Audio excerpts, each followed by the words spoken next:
Former Prime Minister Imran Khan was granted access to his lawyers and family today after being kept incommunicado last week.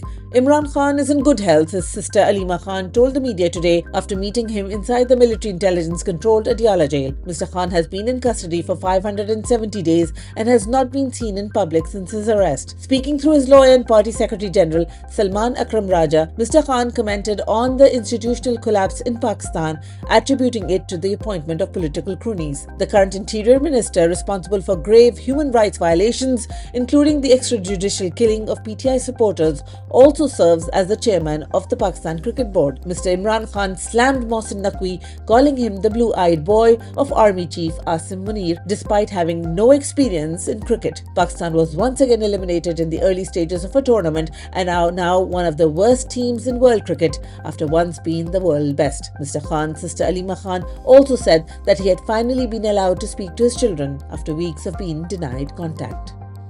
Pakistanis continue to call for Imran Khan's release as party supporters took to the streets in the provincial capital of Khyber Pakhtunkhwa. Despite the rain, hundreds of protesters marched chanting slogans of "Free Imran Khan" and an end to the military government. Mr. Khan has been held in a maximum security prison controlled by Pakistan's military intelligence since August 5, 2023. Members of the National Assembly and Provincial Assembly addressed the protesters, calling for the release of all PTI political prisoners held by the military government. The protesters also demanded justice for the victims of the Islamabad massacre, which took place in November last year when 16 unarmed, peaceful protesters were killed in a military-style operation.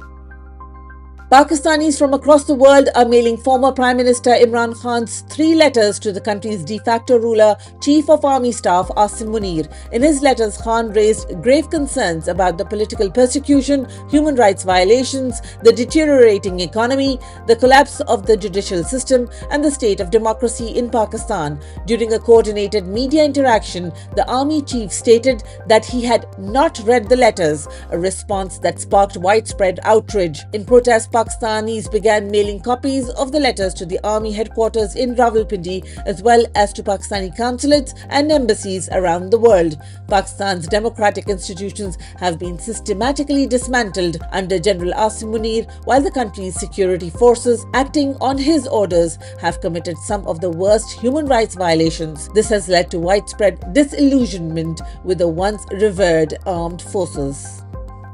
At least 6 Palestinian infants have died from hypothermia during a severe cold spell in the Gaza Strip, medical officials said. Gaza's Civil Defense Agency also confirmed recording the deaths of 6 newborns due to the severe cold wave and lack of heating over the past week. Quote, doctors confirmed that these newborn babies arrived to the hospital not suffering from any particular diseases, unquote, said Al Jazeera's Hani Mahmood, reporting from the medical facility. Quote, they were simply born and their family had no way to keep them warm. And this has been the case for the past few days since the cold weather struck the area, unquote, he said. Hamas decried the deaths of the newborns, calling them a result of Israel's criminal policies. In a statement, it also urged mediators and the international community to intervene and ensure the entry of shelter and other essential humanitarian supplies into the Gaza Strip. The deaths of the children come as Israel continues to block the entry of temporary housing into Gaza despite agreeing to allow it under the terms of ceasefire agreement. According to the United Nations, at least 8 newborns died of hypothermia in Gaza in December alone, while 74 children perished amid the brutal conditions of winter.